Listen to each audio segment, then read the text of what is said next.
안녕하세요. 반전 미담 TV 시청자 여러분. 오늘은 그 어느 때보다 놀라운 이야기로 찾아왔습니다. 여러분은 상실의 아픔을 겪어보신 적이 있으신가요?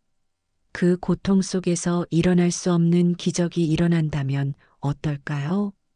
오늘 들려드릴 이야기는 삶과 죽음의 경계를 넘어선 놀라운 재회, 그리고 용서와 치유의 여정입니다. 10년 전 세상을 떠난 줄 알았던 남편이 어느 날 밤 아내의 택시에 손님으로 나타났다면 여러분이라면 어떤 감정이 들으실까요? 영상이 마음에 드셨다면 좋아요와 구독, 알림 설정까지 부탁드립니다. 그럼 지금부터 시작합니다. 강원도 양양에 비 내리는 밤거리, 62세의 조미경은 낡은 택시 핸들을 꽉 움켜쥐고 있었습니다. 창밖으로 쏟아지는 빗줄기가 가로등 불빛에 반사되어 미경의 주름진 얼굴에 그림자를 드리웠습니다. 1시간 넘게 손님이 없어 잠시 차를 길가에 세우고 라디오 채널을 맞추던 미경의 귀에 스님의 연불 소리가 들려왔습니다. 그 순간 그녀의 손가락이 무의식적으로 볼륨 다이얼을 낮추었습니다. 10년이 지났지만 불경 소리는 여전히 그녀의 가슴을 조여오는 아픈 기억의 방아쇠였습니다. 정호 씨, 지금 어디예요? 소리가 이상한데. 10년 전 그날의 마지막 통화가 미경의 귓가에 생생하게 메아리 쳤습니다. 전화기 너머로 들렸던 굉음과 비명소리, 그리고 그 후에 끔찍한 침묵. 서울 봉화사에서 전기설비 공사 중이던 남편 이정호는 그렇게 그녀의 삶에서 영원히 사라졌습니다. 유골도 찾지 못한 채 치러진 장례식 이후 미경은 단 한 번도 사찰 근처에 발길을 내딛지 못했습니다. 비는 점점 더 거세졌고 미경은 한숨을 내쉬며 시간을 확인했습니다.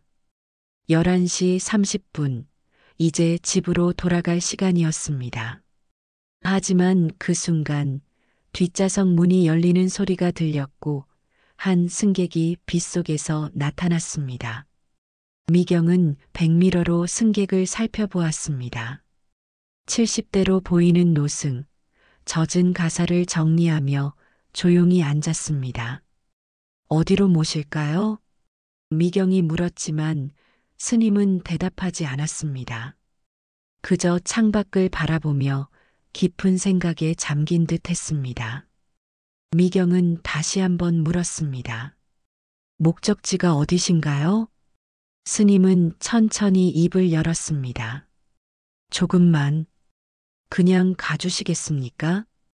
미경은 고개를 끄덕이고 차를 출발시켰습니다. 스님의 목소리에는 어딘가 낯익은 음색이 있었습니다. 미경은 백미러로 스님을 다시 한번 자세히 살폈습니다.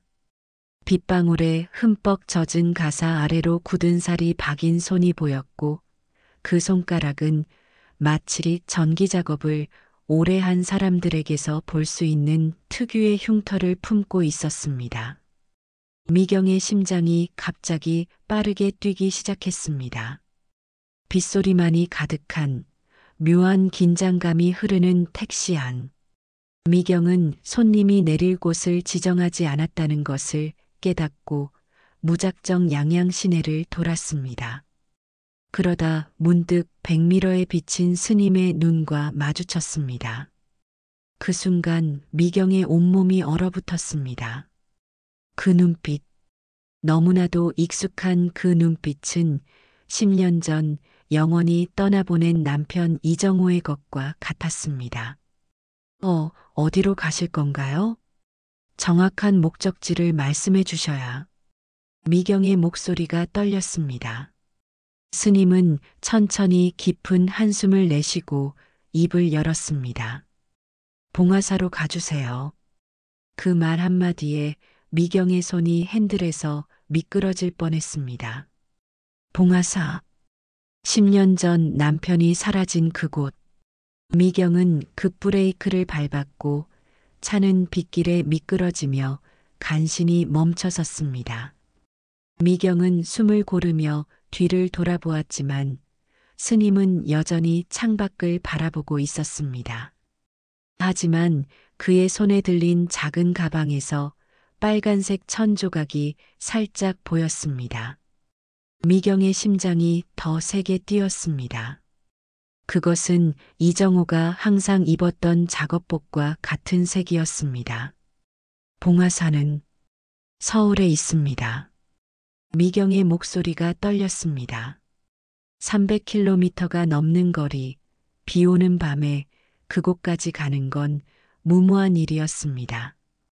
스님은 고개를 끄덕였습니다. 알고 있어요. 멀다는 것도요.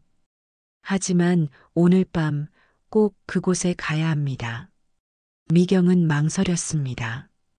서울까지는 3시간이 넘게 걸리는 거리였고 비까지 내리는 상황에서 위험할 수 있었습니다.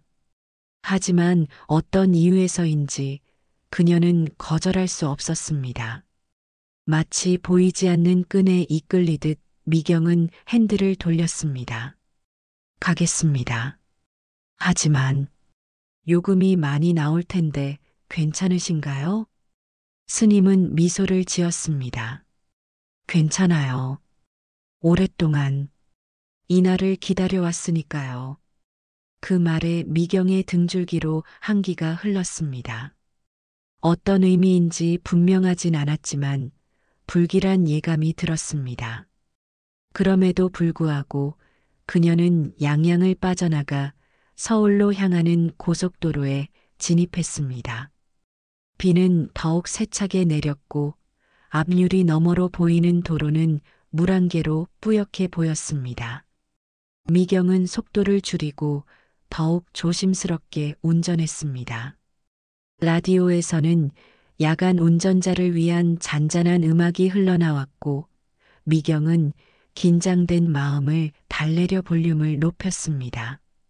승려가 되신 지 오래되셨나요?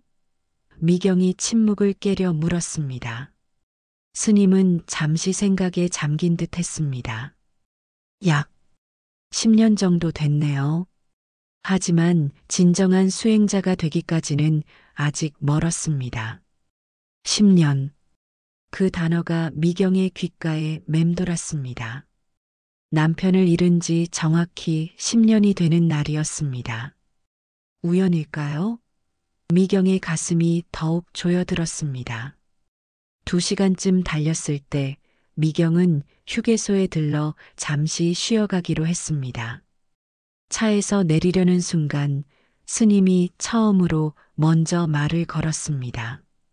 저, 혹시 따뜻한 차 한 잔만 사다 주실 수 있을까요? 오랜만에 마시는 차라.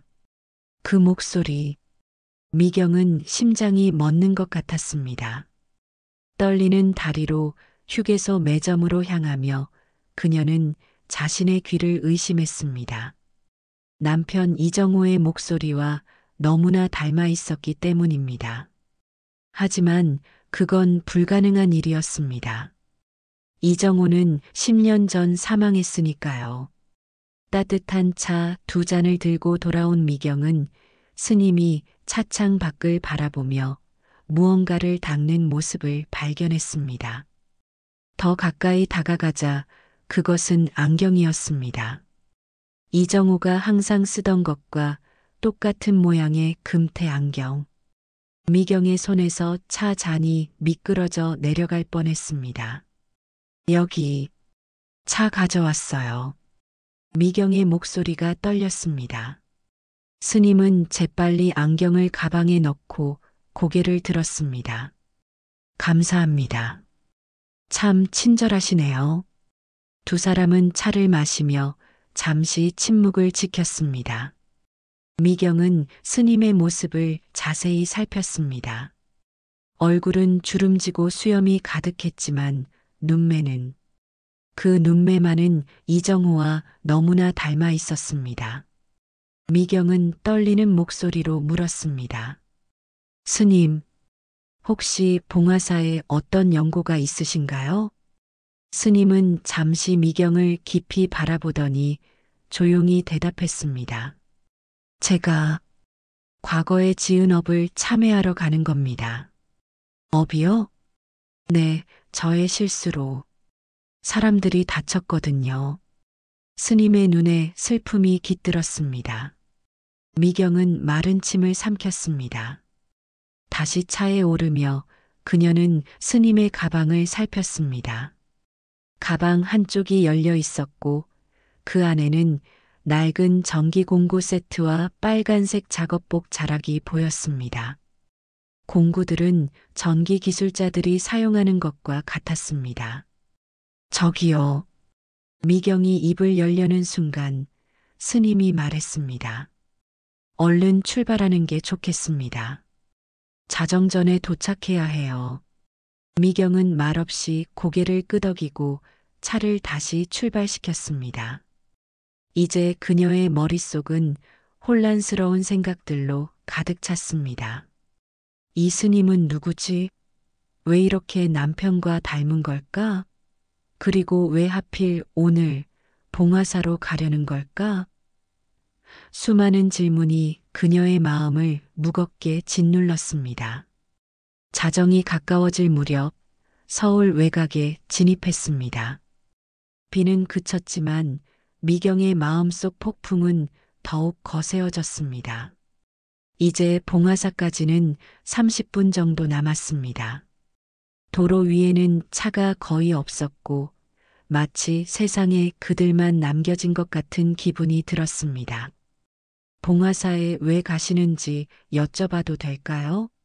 미경은 더 이상 참지 못하고 물었습니다. 스님은 잠시 침묵했다가 대답했습니다. 제가 해결해야 할 일이 있어요. 너무 오래 미뤄둔 일이죠. 그 목소리에 담긴 감정이 미경의 심장을 쿵 내려앉게 했습니다.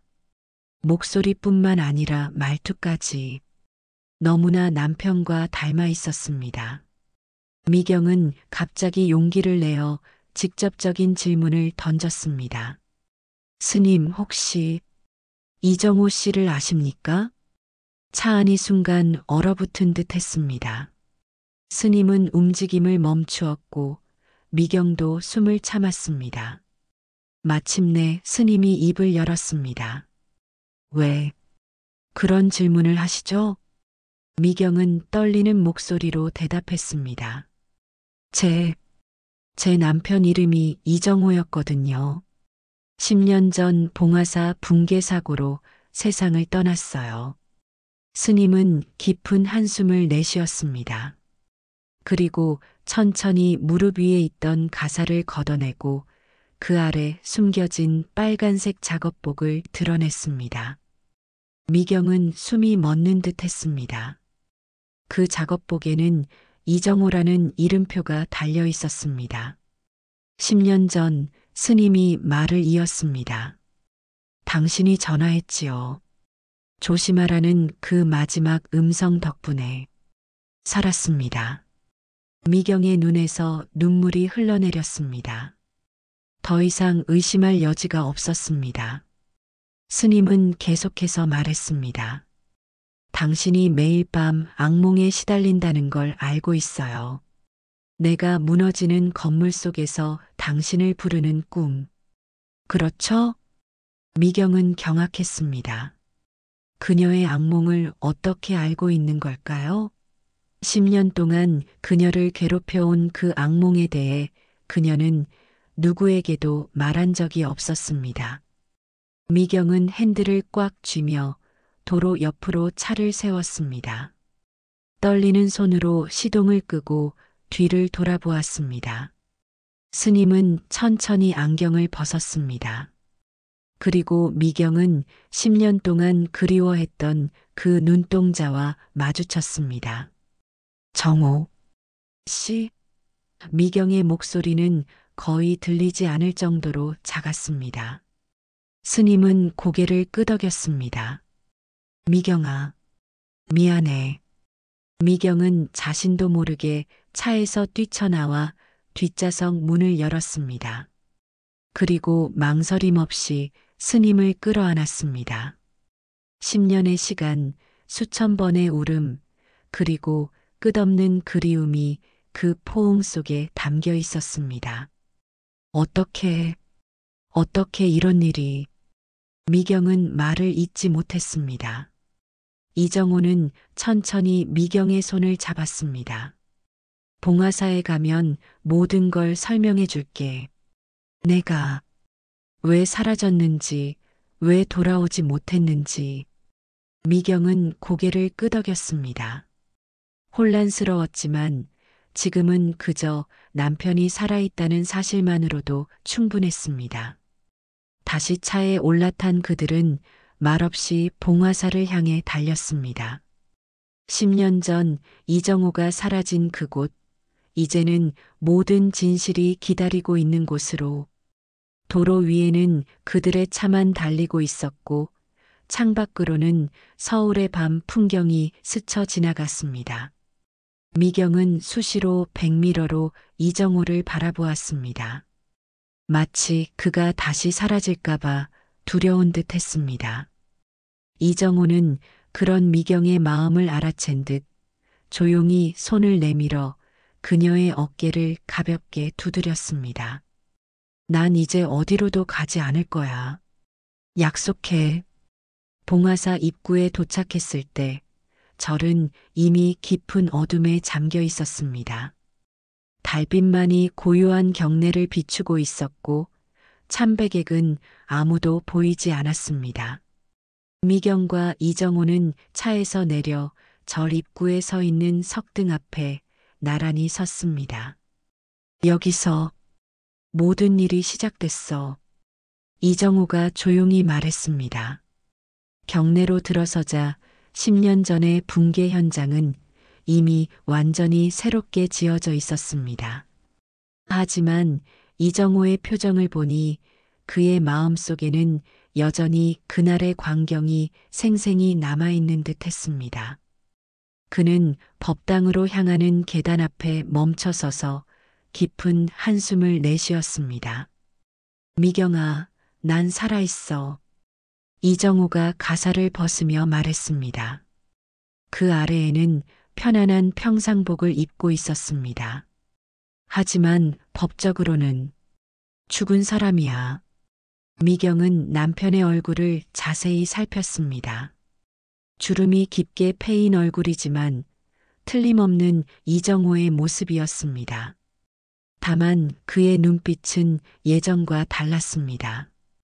깊은 슬픔과 고통, 그리고 평온함이 공존하고 있었습니다. 왜 내게 연락하지 않았어? 10년이야, 정호 씨. 10년 동안 난. 미경의 목소리가 떨렸습니다. 이정호는 천천히 고개를 숙였습니다. 내게 말할 자격이 없었어. 이 모든 일의 원인이 바로 나였으니까. 두 사람은 법당으로 향했습니다. 한밤중이었지만 절의 주지스님 덕분에 특별히 들어갈 수 있었습니다. 봉화사의 주지는 이정호의 스승이었고 그의 비밀을 알고 있는 몇 안 되는 사람 중 하나였습니다. 법당 안은 은은한 촛불로 밝혀져 있었고 부처님 앞에는 작은 향이 피어오르고 있었습니다. 이정호는 불단 앞에 무릎을 꿇고 잠시 묵념했습니다. 그리고 미경을 향해 돌아앉았습니다. 그날 새벽 공사 일정이 촉박했어. 난 무리한 전기 배선을 강행했지. 안전 점검도 제대로 하지 않은 채. 이정호의 목소리가 떨렸습니다. 그날 내가 전화했을 때 난 이미 위험을 감지하고 있었어. 내 목소리를 들은 직후 모든 것이 무너지기 시작했죠. 미경은 충격에 휩싸였습니다. 그녀는 항상 남편의 죽음이 단순한 사고라고 생각했기 때문입니다. 이정호는 계속해서 이야기를 이어갔습니다. 내 실수로 3명이 목숨을 잃었어. 젊은 승려 2명과 자원봉사자 1명. 내가 살아남은 건 내 전하 덕분이었지. 내가 조심하라고 했을 때 난 작업실을 막 벗어나고 있었거든. 하지만 다른 작업자들은 이정호의 눈에서 눈물이 흘러내렸습니다. 미경은 숨을 깊게 들이마셨습니다. 이제 모든 것이 이해되기 시작했습니다. 이정호가 계속해서 말했습니다. 구조대가 날 발견했을 때 난 살고 싶지 않았어. 내 잘못으로 사람들이 죽었는데 어떻게 평범하게 살 수 있겠어? 그래서 내가 죽은 것으로 처리해달라고 요청했지. 뭐라고?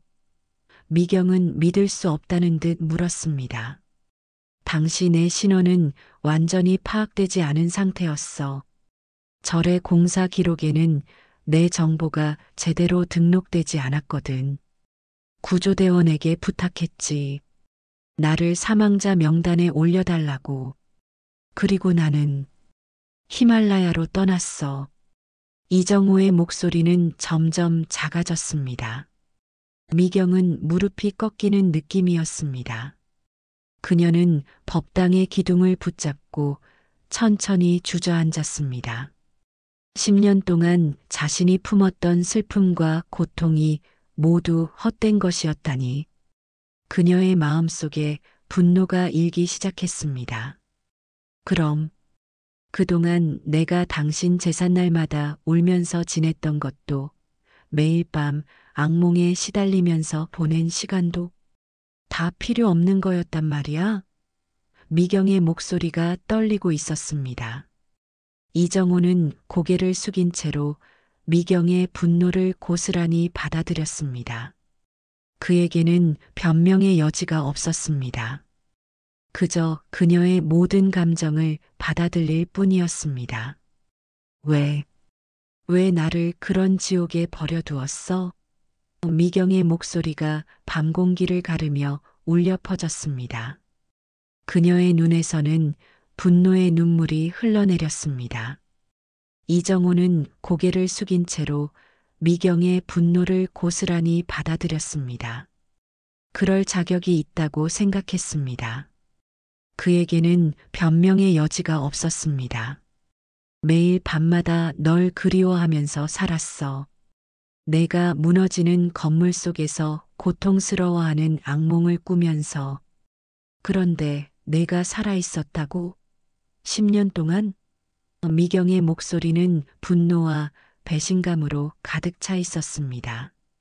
이정호는 천천히 미경에게 다가가 그녀의 손을 잡으려 했지만 미경은 손을 뿌리쳤습니다. 분노와 배신감, 그리고 안도가 뒤섞인 복잡한 감정이 미경을 압도했습니다. 내가 얼마나 고통스러웠을지 상상해. 하지만 나도 지옥 같은 시간을 보냈어. 이정호가 떨리는 목소리로 말했습니다.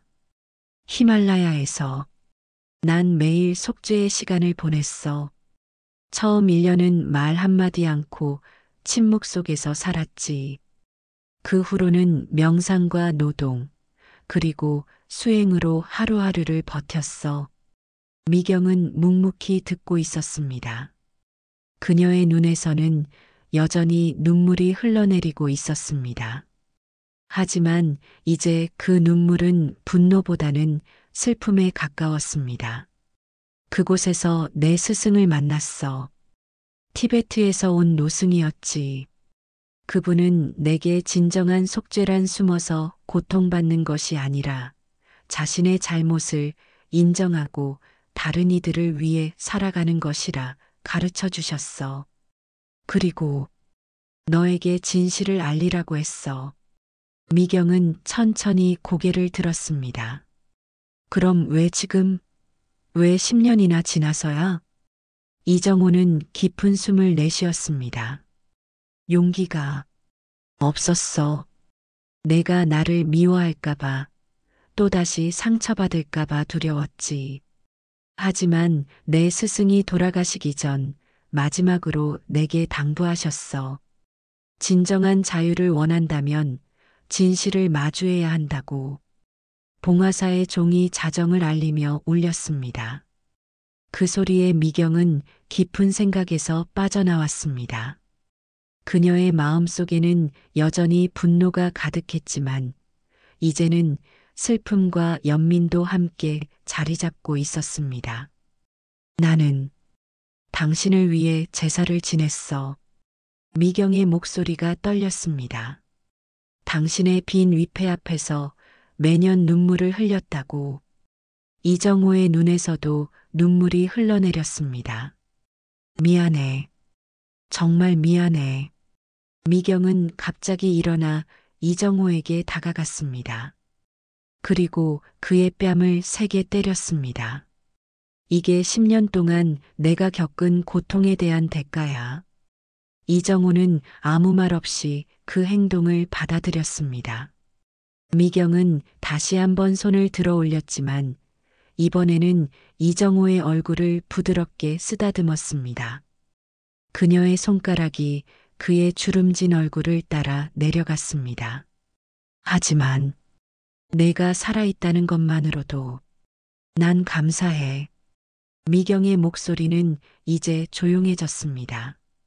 두 사람 사이에 긴 침묵이 이어졌습니다. 미경은 복잡한 감정 속에서 천천히 마음을 정리하고 있었습니다. 이정호는 그녀의 반응을 기다리며 조용히 서 있었습니다. 그럼 이제 어떻게 할 거야?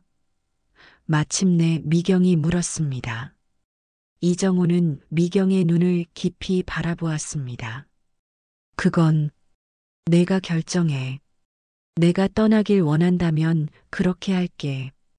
하지만 내게 기회를 준다면 남은 생을 내 옆에서 보내고 싶어? 미경의 심장이 빠르게 뛰었습니다. 10년 동안 그녀는 이정호 없이 사는 법을 배웠습니다. 하지만 그를 완전히 잊은 적은 단 한 번도 없었습니다. 그녀의 마음은 혼란스러웠지만 한 가지 확실한 것이 있었습니다. 이정호를 다시 잃고 싶지 않다는 것. 이정호는 조심스럽게 봉화사 경내를 가리켰습니다. 여기, 내가 새로운 계획을 세웠어. 미경은 의아한 표정으로 이정호를 바라보았습니다. 이정호는 가방에서 작은 설계도를 꺼내 미경에게 보여주었습니다. 참회와 치유의 도량, 사고로 희생된 분들을 기리고 상처받은 마음을 치유하는 공간을 만들고 싶어. 이정호의 목소리에는 진심이 담겨 있었습니다. 이곳에서 남은 생을 속죄의 삶으로 마무리하고 싶어. 설계도에는 작은 법당과 명상 공간, 그리고 치유를 위한 쉼터가 조화롭게 배치되어 있었습니다. 붕괴 사고가 일어났던 장소에는 희생자들을 추모하는 작은 탑이 그려져 있었습니다. 당신은 늘 이런 거였어. 미경이 중얼거렸습니다. 항상 큰 꿈을 꾸고 그걸 이루기 위해 무리하고 그래서 그 사고도 일어난 거잖아. 이정호는 고개를 숙였습니다. 맞아. 내 조급함과 자만심이 사고를 불렀어. 하지만 이번엔 달라. 천천히 제대로 할 거야. 이건 내가 세상에 갚아야 할 빚이야. 미경은 설계도를 자세히 살폈습니다. 그 안에는 10년 동안 이정호가 품어온 속죄의 마음이 담겨 있었습니다. 그녀의 마음 속에 새로운 감정이 피어났습니다. 아직 분노와 상실감이 남아 있었지만 이제는 희망의 씨앗도 함께 자라고 있었습니다. 10년이란 시간, 미경이 중얼거렸습니다. 난 당신 없이 살아가는 법을 배웠어. 하지만 여전히 당신을 찾고 있었지. 이정호는 조심스럽게 미경의 손을 잡았습니다. 이번에는 미경이 뿌리치지 않았습니다. 내가 제안할 자격이 있을지 모르겠지만 이정호가 말했습니다. 이제부터 함께하면 어떨까? 내가 저지른 잘못을 바로잡는 일에 내가 함께 해준다면. 미경은 숨을 깊게 들이마셨습니다. 갑작스러운 제안에 당황스러웠지만 마음 한구석에서는 이 순간을 기다려왔던 것 같은 느낌도 들었습니다. 난 생각할 시간이 필요해. 미경이 조용히 대답했습니다. 이정호는 이해한다는 듯 고개를 끄덕였습니다. 물론이야. 내가 너무 성급했어. 두 사람은 봉화사 경내를 천천히 걸었습니다.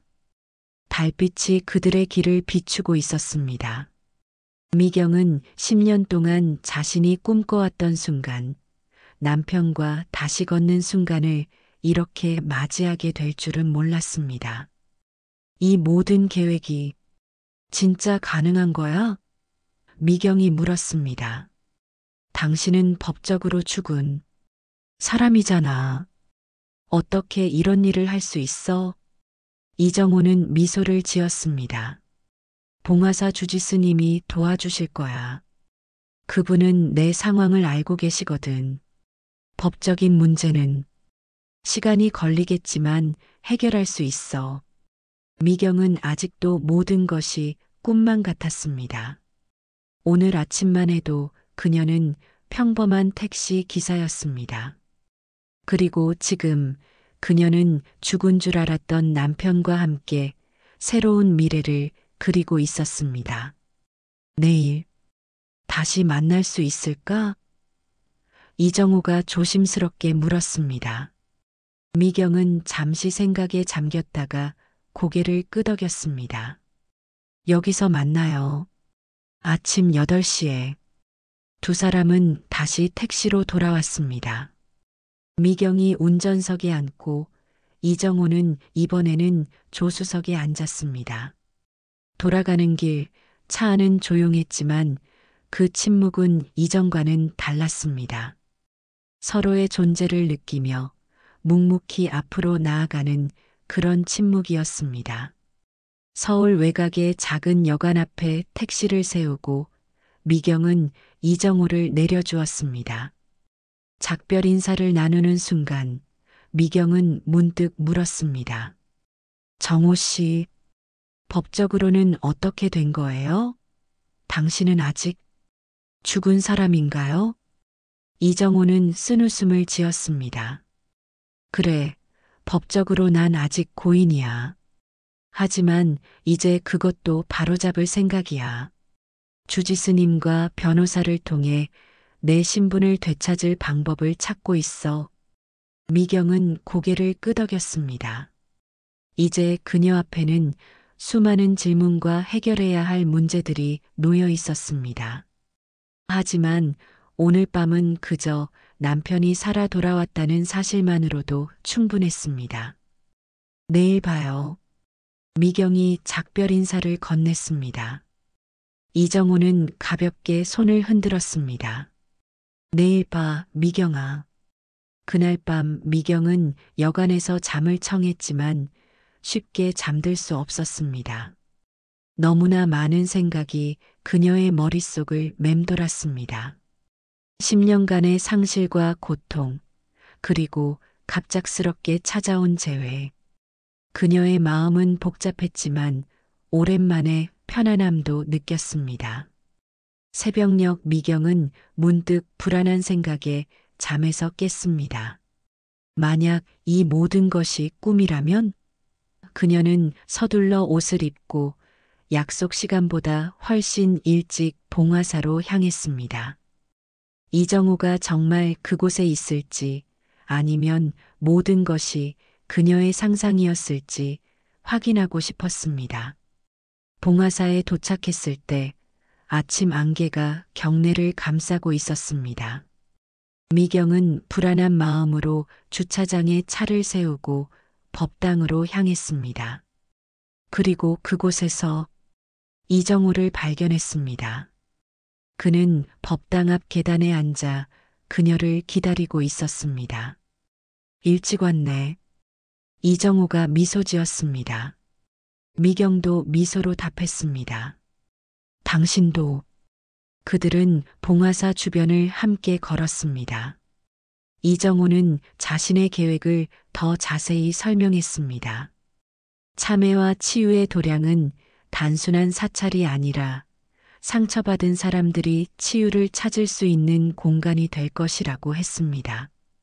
사람들이 자신의 상처와 마주하고 그것을 받아들이고 앞으로 나아갈 수 있도록 돕고 싶어. 이정호의 눈빛은 진지했습니다. 미경은 그런 이정호의 모습에서 10년 전과는 다른 새로운 남편을 발견했습니다. 이기적이던 그가 이제는 타인을 위해 살고자 하는 사람으로 변해 있었습니다. 당신, 정말 많이 변했네. 미경이 말했습니다. 이정호는 고개를 끄덕였습니다. 고통이 사람을 변화시키지. 하지만 나를 진정으로 변화시킨 건 너에 대한 그리움이었어. 미경의 눈에 눈물이 맺혔습니다. 그녀는 천천히 이정호의 손을 잡았습니다. 나 결정했어. 이정호는 긴장된 표정으로 미경을 바라보았습니다. 미경은 깊은 숨을 내쉬고 말했습니다. 함께하고 싶어? 당신의 속죄 여정에 나도 동참할게. 이정호의 눈에서 눈물이 흘러내렸습니다. 그는 조심스럽게 미경을 품에 안았습니다. 고마워. 정말 고마워. 두 사람은 그렇게 봉화사에서 새로운 시작을 약속했습니다.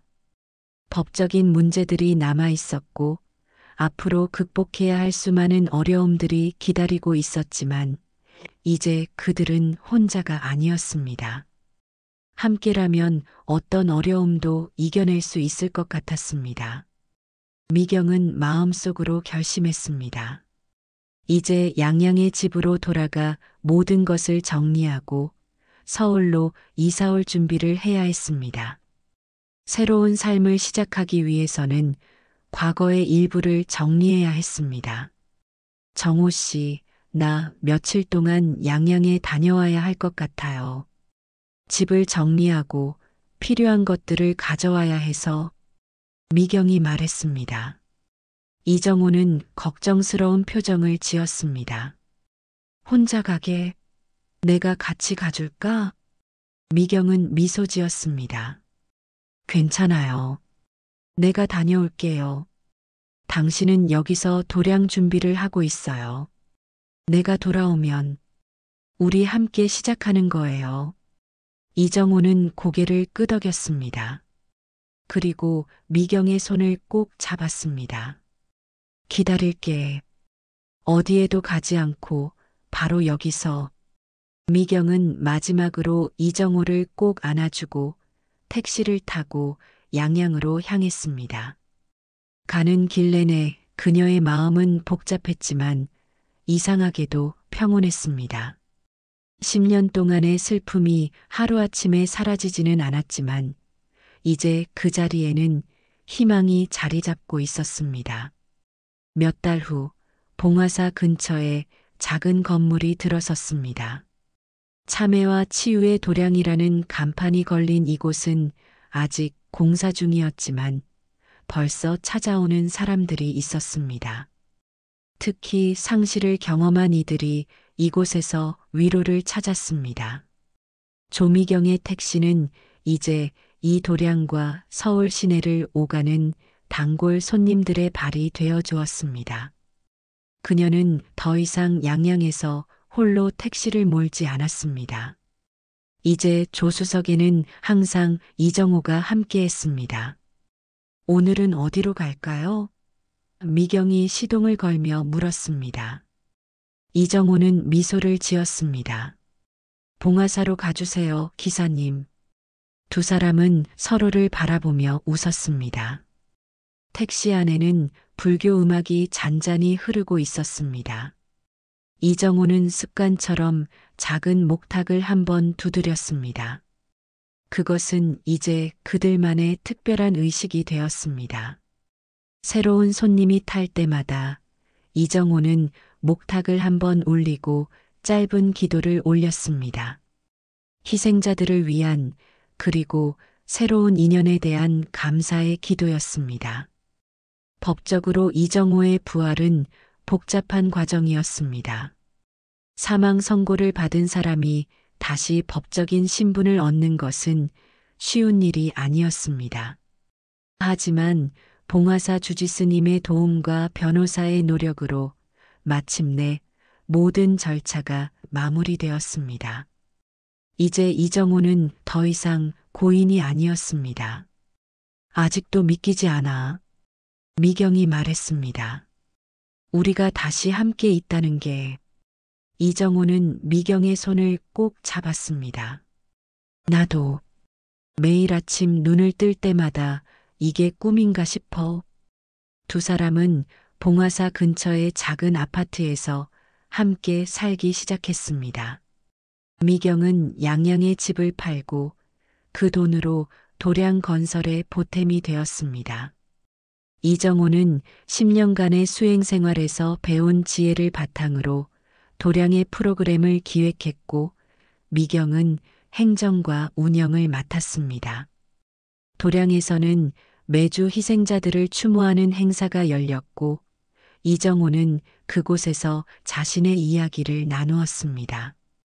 처음에는 사람들의 비난과 분노가 있었지만 점차 용서와 치유의 메시지가 퍼져나갔습니다.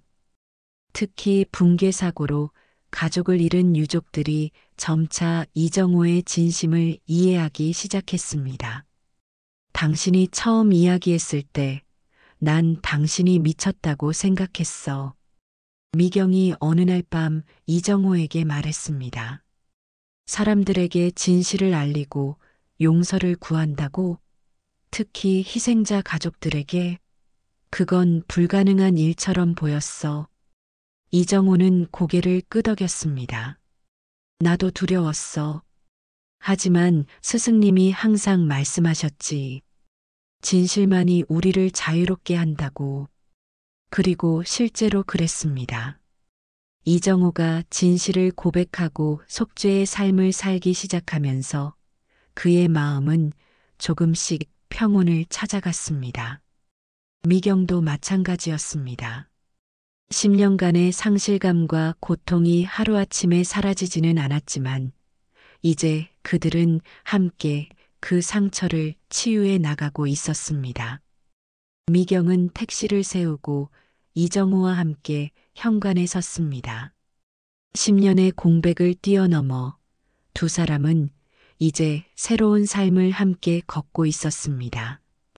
상실과 고통이 있었지만 그것을 딛고 일어선 사랑의 힘이 그들을 지탱해 주었습니다. 가끔은 꿈만 같아요. 미경이 속삭였습니다. 이정호는 미경의 손을 꼭 잡았습니다.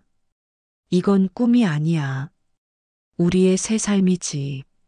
미경과 이정호의 이야기는 많은 이들에게 희망을 주었습니다. 상실 후에도 새로운 시작이 있을 수 있다는 것, 용서와 화해가 불가능해 보이는 상황에서도 가능하다는 것을 보여주었습니다. 그들의 도량을 찾는 사람들은 점점 늘어났고 그곳에서 많은 사람들이 자신의 상처를 치유하고 새로운 시작을 발견했습니다. 그들의 택시는 이제 단순한 교통수단이 아니라 상처 입은 영혼들을 위한 작은 치유의 공간이 되었습니다. 조수석에 앉은 이정호는 손님이 탈 때마다 목탁을 한번 올리고 조용히 기도를 올렸고 미경은 운전대를 잡고 미소 지었습니다. 그렇게 두 사람의 두 번째 인생, 속죄와 사랑의 길이 계속되고 있었습니다. 오늘도 많은 분들이 도량을 찾아주셨네요. 미경이 말했습니다. 이정호는 고개를 끄덕였습니다. 그래. 우리 모두 치유가 필요한 존재니까. 어떤 상처든 언제든 치유의 길은 열려 있어. 그리고 그것이 바로 그들이 세상에 전하고 싶은 메시지였습니다.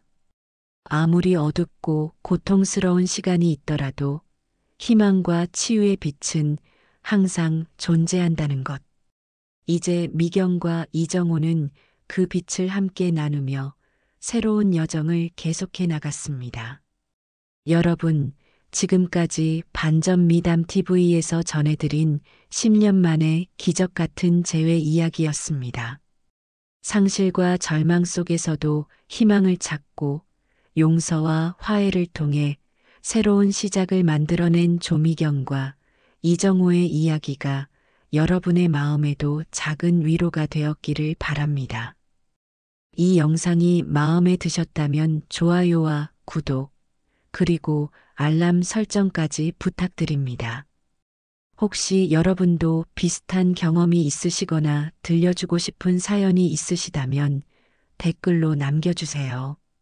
보내주신 사연은 소중히 검토하여 영상으로 제작해 드리겠습니다. 여러분의 이야기가 누군가에게는 커다란 희망이 될 수 있으니까요. 감사합니다.